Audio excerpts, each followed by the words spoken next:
Hidup manusia seringkali dipenuhi oleh gelombang pikiran yang tak henti.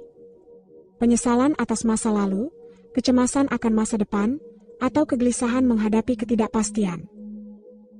Buddha mengajarkan bahwa penderitaan terbesar justru lahir dari pikiran kita sendiri. Ketika kita terjebak dalam lingkaran overthinking, kita seperti menusuk diri sendiri dengan pedang yang tak terlihat. Pikiran yang tidak terkendali bisa menjadi penjara, membatasi kebebasan kita untuk merasakan kedamaian di saat ini. Ajaran Buddha menegaskan bahwa akar masalah bukanlah realitas itu sendiri, melainkan cara kita mempersepsikannya.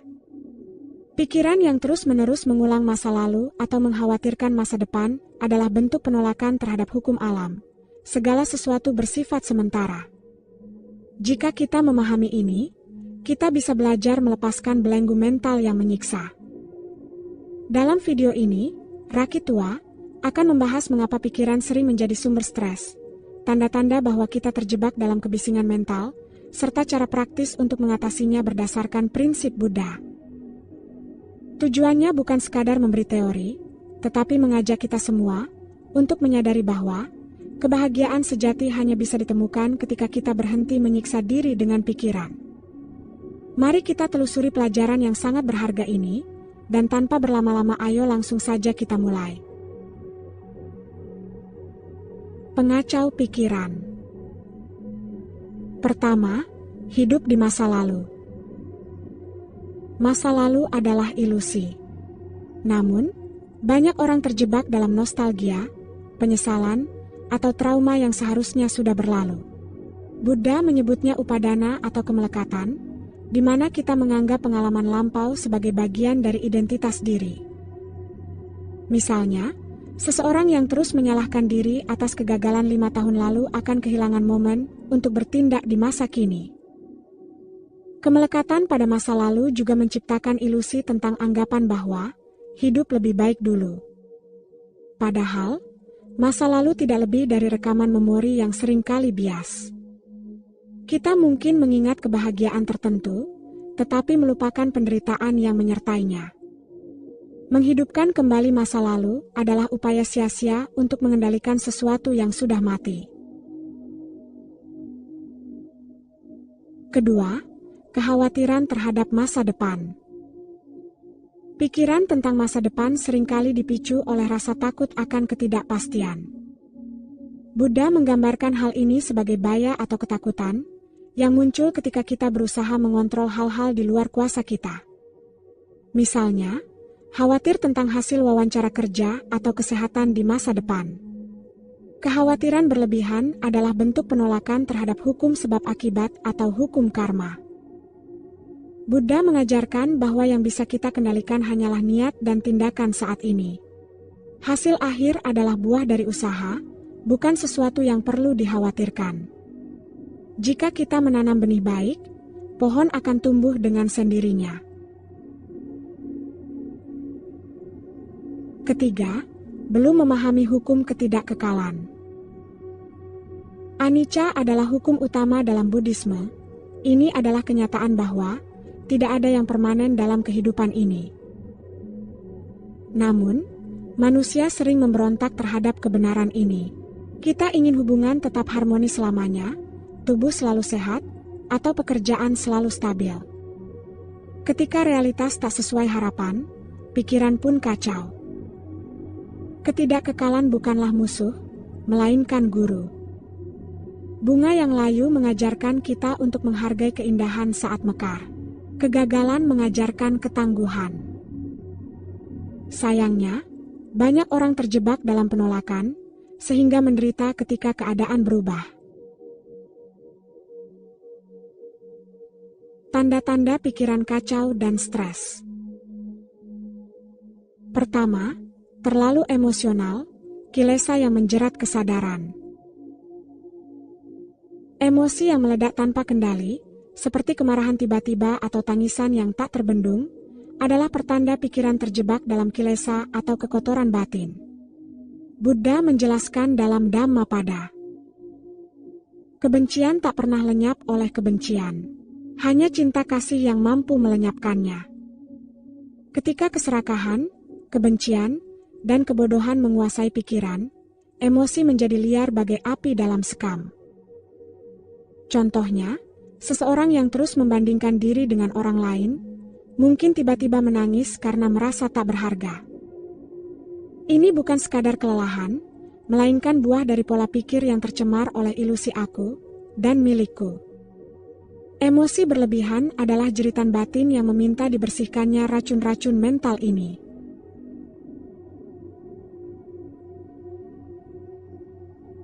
Kedua, kehilangan keseimbangan batin, akar reaksi berlebihan.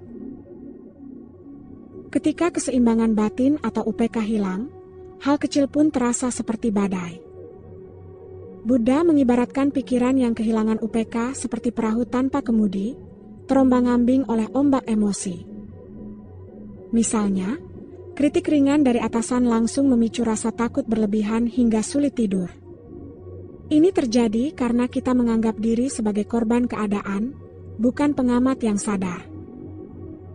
Dalam Samyutta Nikaya, Buddha menekankan, seseorang yang telah mengembangkan keseimbangan batin tidak akan dihancurkan oleh pujian atau celaan. Kehilangan UPK adalah tanda kita terlalu melekat pada hasil, bukan pada proses. Ketiga, kelelahan mental. Kelelahan mental yang memicu sensitivitas adalah buah dari ketidaksadaran akan anicca atau hukum tentang ketidakkekalan. Pikiran yang terus dipaksa mempertahankan sesuatu, prestasi, hubungan, atau citra diri yang menyebabkan kehabisan energi. Buddha mengingatkan, segala sesuatu yang muncul pasti akan lenyap. Saat kita lupa bahwa kegagalan, kritik, atau perubahan adalah hal alami, pikiran pun menjadi gelas yang terus diisi hingga meluap. Contoh, seorang siswa yang panik karena nilai turun 5 poin, padahal hidup adalah rangkaian pasang surut. Kelelahan ini adalah alarm bahwa kita perlu berhenti melawan hukum alam.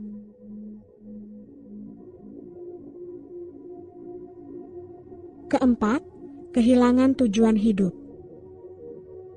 Ketika makna hidup menjadi kabur, itu pertanda kita kehilangan niat benar.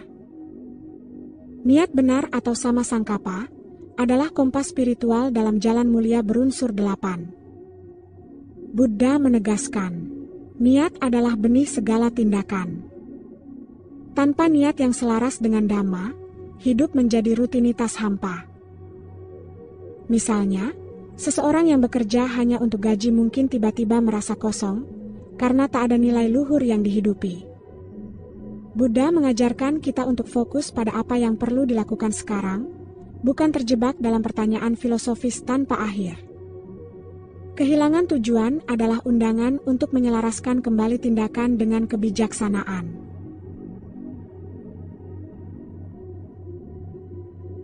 Kelima, selalu ingin mengendalikan. Keinginan mengontrol orang lain atau situasi adalah bentuk perlawanan terhadap anicca. Buddha menyebutnya sebagai tanha, yaitu nafsu yang berakar pada ketakutan akan ketidakkekalan. Buddha mengungkap bahwa keinginan mengontrol adalah sumber penderitaan. Dari keinginan muncul kesedihan, dari keinginan muncul ketakutan. Semakin kita memaksakan kehendak, semakin sempit pikiran menjadi. Obsesi kontrol adalah jeruji yang kita bangun sendiri, padahal kebebasan sejati ada dalam penerimaan. Cara mengatasi pikiran kacau. Pertama, berbuat baik setiap ada kesempatan. Dalam ajaran Buddha, perbuatan baik atau kusala kama bukan sekadar tindakan moral, melainkan obat penawar bagi pikiran yang gelisah. Saat kita sibuk membantu orang lain, energi mental yang sebelumnya terfokus pada kecemasan diri beralih menjadi kepedulian yang membebaskan. Buddha mengajarkan bahwa kedermawanan adalah praktik pertama dari 10 paramita, karena ia membersihkan kemelekatan pada ego. Ketika kita memberi, baik waktu, perhatian, atau sumber daya, Kita secara tidak langsung melatih diri untuk melepaskan ilusi bahwa kebahagiaan hanya bisa diraih melalui kepemilikan. Seorang yang gemar berbuat baik, seperti tukang kebun yang menanam benih kedamaian, setiap tindakan mulia adalah benih yang suatu hari akan tumbuh menjadi pohon ketenangan batin. Salah satu hukum utama yang mendasari perbuatan baik adalah karma. Buddha menegaskan bahwa pikiran dan tindakan positif menciptakan pola energi yang membawa kebahagiaan. Misalnya, saat kita membantu seorang lansia menyeberang jalan, bukan hanya fisik mereka yang terbantu, tetapi pikiran kita juga teralihkan dari lingkaran overthinking. Dalam Dhammaniyama Sutta, Buddha menjelaskan bahwa kebajikan adalah cara untuk mengalirkan air keruh dari pikiran. Setiap perbuatan baik menetralisir racun keserakahan, kebencian, dan kebodohan batin, 3 akar penderitaan yang menjadi pemicu pikiran negatif. Konsep sebab akibat yang saling bergantung juga menjelaskan mengapa berbuat baik mampu meredam kegelisahan. Ketika kita melihat diri sebagai bagian dari jaringan kehidupan yang saling terhubung, keinginan untuk menolong sesama muncul secara alami. Seperti satu nyala lilin yang bisa menyalakan ribuan lilin lain tanpa kehilangan cahayanya, perbuatan baik tidak pernah mengurangi kebahagiaan kita, justru malah memperkuatnya. Dalam Metta Sutta, Buddha mengajarkan, seperti seorang ibu melindungi anaknya dengan hidupnya, kembangkanlah cinta kasih tanpa batas kepada semua makhluk. Dengan memperluas welas asih, kita mengikis batas antara aku dan mereka, sehingga pikiran yang sempit terbuka menuju kebijaksanaan. Bagaimana cara memulainya? Buddha menekankan bahwa kebajikan tidak harus besar atau dramatis. Memberikan senyum tulus kepada orang asing, mendengarkan keluh kesah teman tanpa menghakimi, atau bahkan mendoakan kebahagiaan bagi musuh adalah bentuk perbuatan baik yang sederhana. Dalam Anguttara Nikaya, Buddha berkata, jangan meremehkan kebajikan kecil, karena setetes air pun bisa memenuhi tempayan seiring waktu. Kuncinya adalah konsistensi. Saat kebiasaan ini terbentuk, pikiran akan otomatis mencari celah untuk berbuat baik, alih-alih terjebak dalam drama mental yang sia-sia. Perbuatan baik adalah bentuk meditasi dalam gerak. Saat tangan sibuk menolong, pikiran berhenti mengunyah masa lalu atau masa depan. Dalam keadaan ini, kita mengalami konsentrasi murni yang alami. Seperti nelayan yang fokus memperbaiki jaringnya alih-alih mengutuk ombak, mereka yang aktif berbuat baik menemukan kedamaian bukan dengan melarikan diri dari masalah, tetapi dengan menjadi solusi. Inilah jalan tengah yang diajarkan Buddha. Kebahagiaan sejati lahir ketika kita berhenti menjadi tawanan pikiran sendiri dan memilih menjadi cahaya bagi orang lain.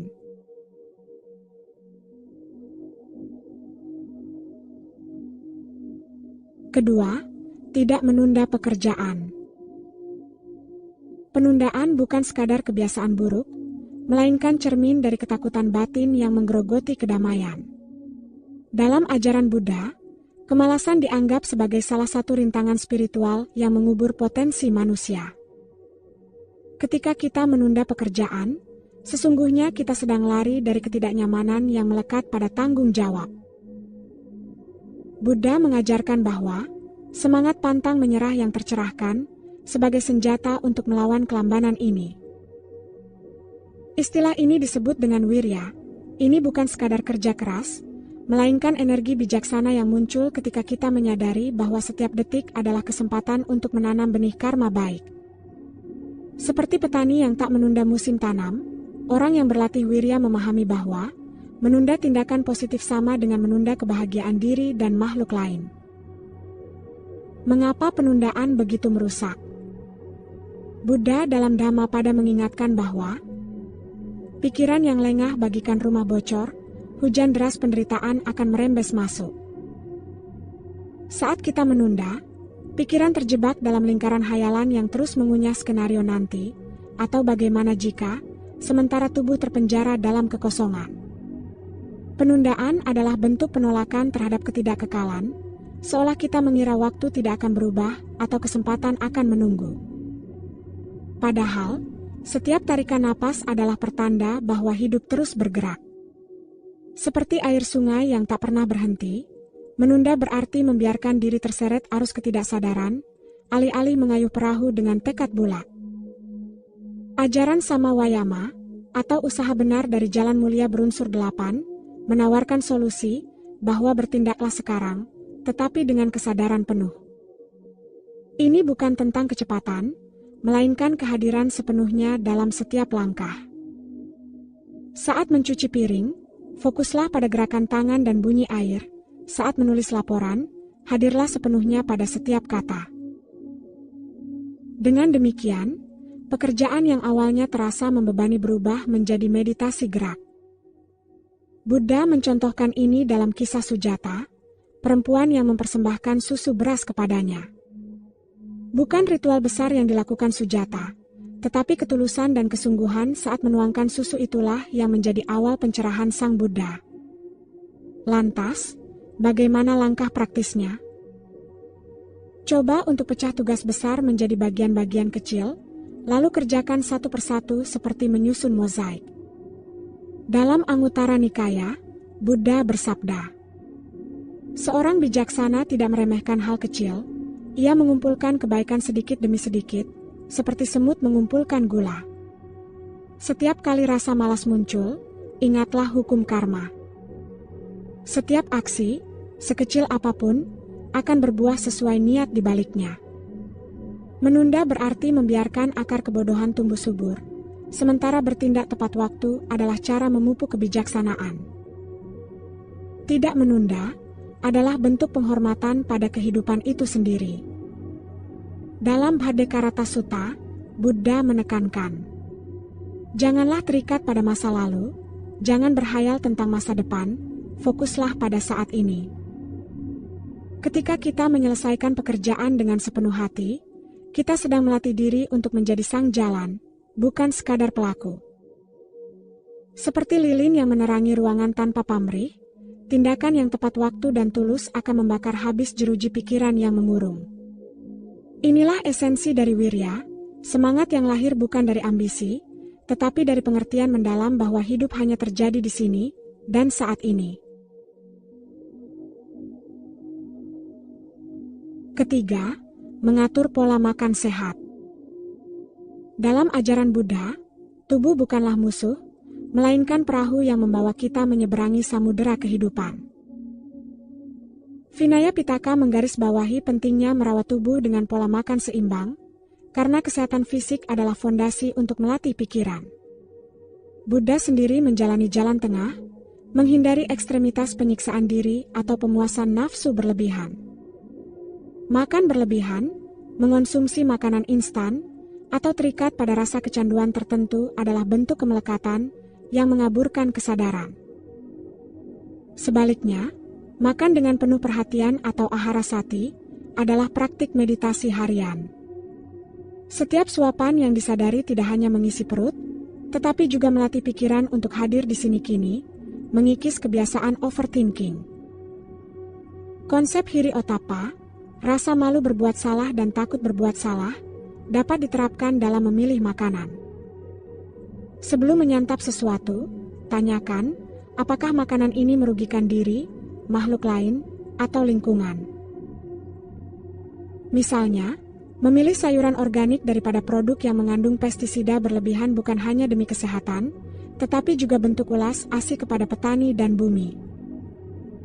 Dalam Jiwaka Sutta, Buddha menekankan bahwa makanan yang diperoleh dengan cara benar dan dikonsumsi dengan bijak akan mendukung kemajuan spiritual. Ini adalah bentuk tanggung jawab moral. Tubuh yang sehat memungkinkan kita berbuat baik lebih banyak, sedangkan tubuh yang sakit atau lesu menjadi beban bagi diri dan orang sekitar. Makan berlebihan seringkali dipicu oleh keinginan untuk melarikan diri dari ketidaknyamanan emosional. Buddha mengajarkan rasa cukup sebagai obat bagi keserakahan. Saat rasa gelisah muncul, alih-alih mencari pelarian ke lemari es, duduklah sejenak dan amati napas. Dalam Vitakka Santana Sutta, Buddha menyarankan untuk mengganti pikiran buruk dengan pikiran baik.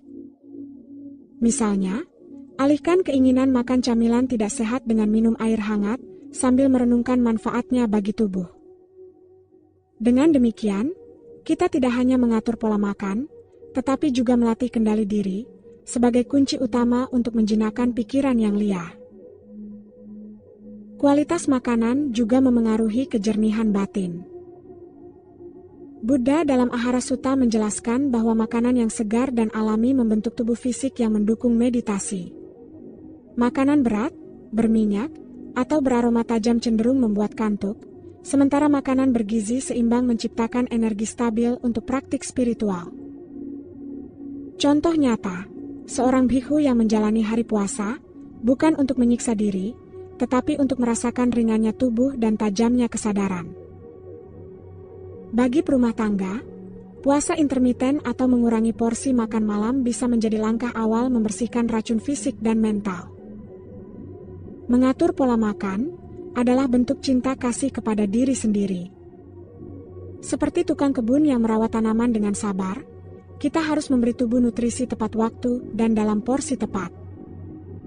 Buddha mengingatkan, seseorang yang menguasai diri dalam makan akan memiliki usia panjang, kecantikan, kebahagiaan, kekuatan, dan kearifan. Mulailah dengan hal sederhana, kunyah perlahan, syukuri setiap rasa, dan hentikan makan sebelum kenyang. Ketika tubuh ringan dan pikiran jernih, kegelisahan pun kehilangan makanan untuk bertahan. Inilah harmoni sejati antara tubuh dan pikiran, syarat mutlak untuk mencapai kebebasan dari belenggu mental.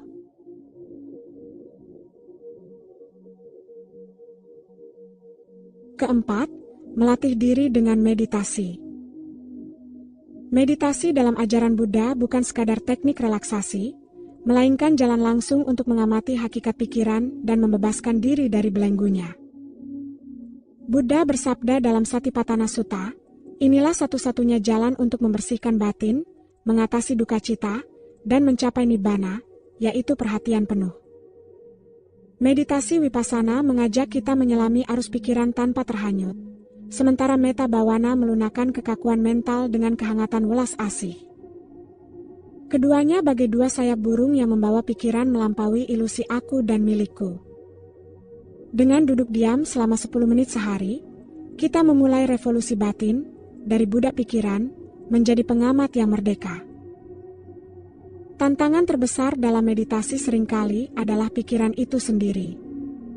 Buddha mengajarkan tentang 5 cara mengatasi pikiran mengganggu, dengan cara alihkan ke objek positif, renungkan konsekuensinya, abaikan, kendalikan sumbernya, atau lawan dengan kekuatan batin.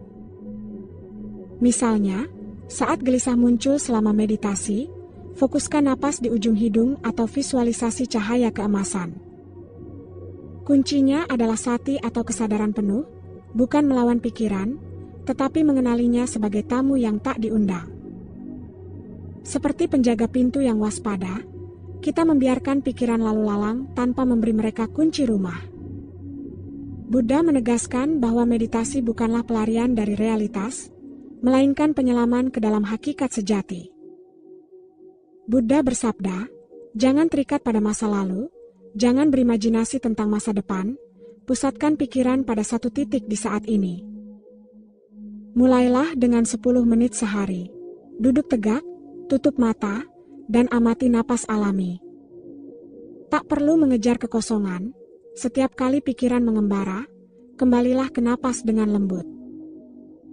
Seperti pandai besi yang menempa besi, setiap latihan akan memperkuat otot kesadaran.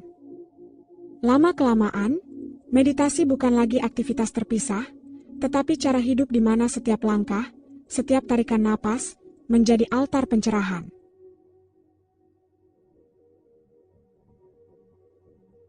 Pikiran adalah alat, bukan musuh. Masalah muncul ketika kita mengidentikan diri dengan pikiran dan lupa bahwa kita adalah pengamat yang sadar. Ajaran Buddha mengajak kita untuk menjadi tuan atas pikiran, bukan budaknya.